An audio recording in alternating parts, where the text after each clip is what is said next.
తండ్రి కుమార పరిశుద్ధాత్మ దేవుడికి మహిమ కలుగాక. ఈ మూడవ ఆరాధనకి కూడొచ్చిన మెందరికి ప్రభు పెట్టే షలోం. దేవుడి మీ అందరిని దీవించును కాక. ఆమేన్. హల్లెలూయా. ఇది చూసారు కదా దేవుని బిడ్డలారా. ఈరోజు కీర్తన 42వ వచనము మనం చూసుకున్న 42వ అధ్యాయంలో, దుప్పి నీటి వాగుల కొరకు ఆశపడినట్లు దేవా నీ కొరకు నా ప్రాణము ఆశపడుతుంది. Praise the lord. దుప్పి దేని కొరకు ఆశపడుతుంది ప్రియ సంగమా? నీటి కొరకు ఆశపడుతుందట. ఈ దుప్పులు ఎక్కడ ఉంటాయంటే ఎడారిలో తిరుగుతూ ఉంటాయి. ఎడారిలో తిరుగుతున్నప్పుడు వాటికి నీళ్లు దొరకవు. వాటికి ఆశ కలుగుతుంది. ఏ ఆశ కలుగుతుంది? దాహంగా ఉన్నది. వాళ్ళకి దాహం తీర్చబడాలంటే ఏం కావాలి? నీరు కావాలి. ఆ నీటి కొరకు ఆశపడినట్లు దేవా నీ కొరకు నా ప్రాణము ఆశపడుతుంది. Glory to God. హల్లెలూయా. ఈ భక్తుడు ఎవరయ్యా ఈ మాట పలుకుచున్నాడంటే, కోరహ కుమారులు ఈ మాట పలుకుచున్నాడు. ఏమని? అయ్యా దుప్పి నీటి కొరకు ఎలాగ ఆశపడుతున్నాయో చూసావా?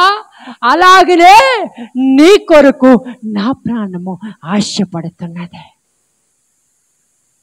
ఈరోజు మనుషులు ఆశపడేది దేని కొరకు తెలుసా?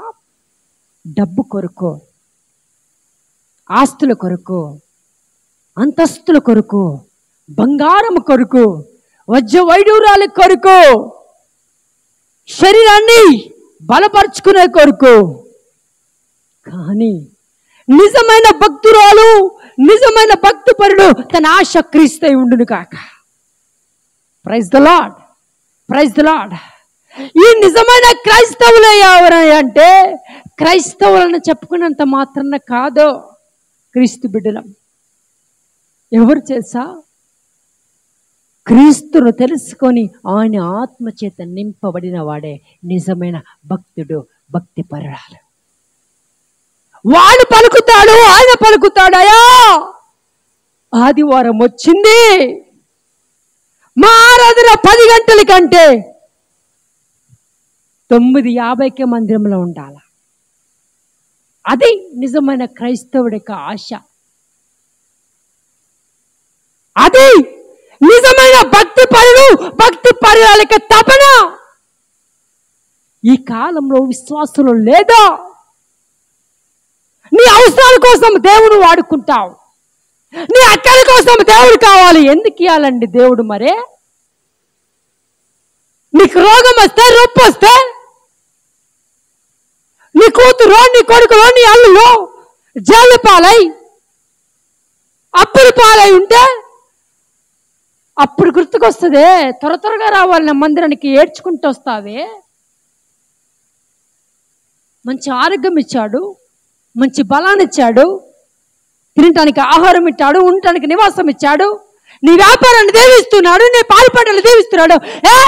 అప్పుడు గుర్తుకు రాదా మందిరం? మేము భక్తి పరులం అనుకుంటాం. కాదు, భక్తిహీనులో. భక్తి పరుల యొక్క తపన దేవుడి మందిరానికి టయానికి రావాలని. అభిషక్తులు, అపస్తులు మందిరం స్టేజ్ మీదకి రాకమునిపే విశ్వాసులు వచ్చి ఆరాధిస్తున్నప్పుడు ఆరాధన మధ్యలో అభిషక్తులు మీ మధ్య నుంచి నడిచి రావాలా. హల్లెలూయా. అది నిజమైన భక్తిపరుడు యొక్క తపన. ఈరోజు ఏ విశ్వాసులు కనబడట్లే. విశ్వాసులు కనబడట్లే. ఎందుకంటే దేవుణ్ణి వాడుకొని వదిలేస్తున్నారు. సౌలు కూడా అలాగనే వాడుకొని పెట్టాడు దేవుణ్ణి. తను దీవించేంత కాలము దేవుడి చుట్టూ తిరిగాడు. దేవుడు ఎదుటోడిని దీవిస్తున్న కూడా వారులేని స్థితిలో అయిపోయాడు. ఎవరు? ఈరోజు మనం ఏమైనా సౌలమా? ఈరోజు నీ తపన ఏ విధంగా ఉంది ప్రియ సంగమా? మందిరంకి రావాలని తపన కలగాలి. నువ్వు రాకముందుకే పరిశుద్ధాత్మ దేవుడు ఇక్కడ వచ్చి నివసిస్తాడు. నువ్వు రాకముందుకే దేవుడు దూతలు వచ్చాయి నివసిస్తాయి. నువ్వు వస్తున్నావు లేదని రిజిస్టర్ పట్టుకొని అటెండ్. Praise the lord. ఈరోజు దేవుని సన్నిధిలో నువ్వు ఏ విధంగా ఉన్నావు? నీ భక్తి ఎలాగుంది తెలుసా? మనుషులకి కనపరిచేలాగుంది. కానీ దేవుడు అంటున్నాడు, దుప్పి నీటి వాగుల కొరకు ఆశపడినట్లు దేవా నీ కొరకు నా ప్రాణం ఆశపడుతుంది. ఆదివారం వస్తే మన గురికొచ్చేది ఏం తెలుసా? చికెన్ షాపులు గుర్తుకొస్తాయి. ఆదివారం వస్తే మన గురికొచ్చేది ఏం తెలుసా? ఫిష్. ఇవి ఏమి తిందుమో ఏమి తాగుదుమో. ఈ రాత్రే నీ ప్రాణం అడితే ఈటనికి సిద్ధంగా ఉన్నావా? ఇస్తే ఎక్కడికి పోతావు? ధైర్యంగా చెప్పగల దమ్ము నీకుందా నీ పరలోకం వెళ్తానని? ఎవరికి లేదు. ఏదో చేస్తున్నామంటే చేస్తున్నాం భక్తి. ఏదో క్రైస్తవం అంటే క్రైస్తవం మోసం చేస్తున్నాం సృష్టికర్త అయిన దేవుణ్ణి. వాడుకున్నంతసేపు దేవుని దగ్గర నుంచి వాడుకొని దేవుణ్ణి మోసగిస్తున్నావు. శిక్ష తప్పదా? Praise the Lord. హల్లెలూయా. లాకతరవ శేఖరి అందన తురికలరవ శేఖరి అందన. ఎంతకాలం అండి. ఇంకా కోరహ కుమారులే నీ మనసులు మారను గాక. స్టేజ్ మీద ఉంటారులే, దేవుడు వాళ్ళు వాడుకుంటారు, ఏది చెప్పే మాటలు చెప్పుకుంటారు, నీ మనసులో తలంపులు వస్తున్నాయి, జాగ్రత్త. Praise the Lord. లాక శేఖరి అందన. నీ మనసును ఎరిగిన దేవుడు, దేవుని అందాన్ని చూడట్లే, నీ ఐశ్వర్యాన్ని చూడట్లే, నీ ఆస్తులు చూడట్లే, నీ హృదయాన్ని చూస్తున్నాడు. దావీదు ఎక్కడో గొర్రెలు కాసుకుంటున్న మంద కాపరి.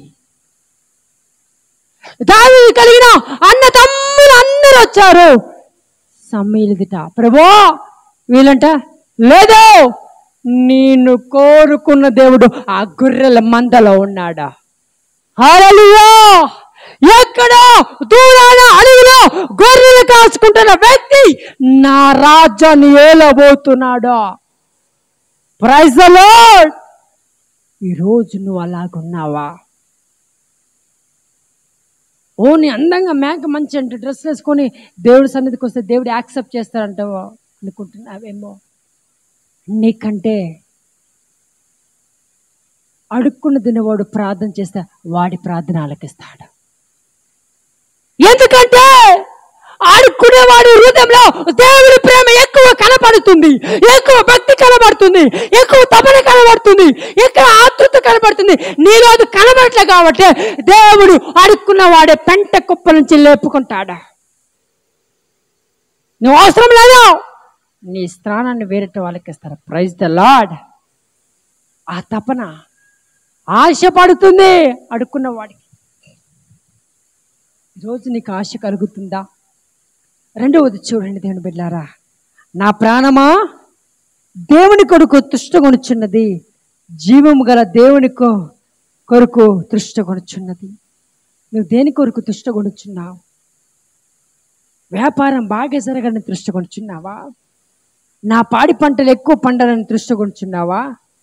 అయ్యో నా ఇంటి నిండా డబ్బు కావాలని తృష్టగొనుచున్నావా? ఏదో మందిరంకి వస్తున్నామే, వాళ్ళు చెప్పుకునేది వాళ్ళు చెప్పుకుంటారులే, నేను యథావిధిగా నా పిల్లలతో ఆడుకుంటూ నేనే చేసుకుంటానని తృష్టగొనుచున్నావా? జాగ్రత్త. దేవుని వాక్యాన్ని కనుక నువ్వు వ్యతిరేకిస్తే శిక్ష తప్పదు. నిన్ను బ్రతికించేది వాక్యం, నీకు తిండి పెట్టేది వాక్యం, నీకు రోగం వచ్చినా రొప్ప వచ్చినా నీకు శక్తిని అనుగ్రహించేది పరిశుద్ధ గ్రంథపు వాక్యం. ఆజ్ఞ అతిక్రమమే పాపం.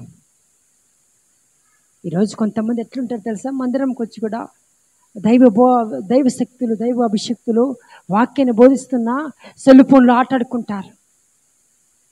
ఆయన ఏదో ఆయన మొత్తుకుంటారులే.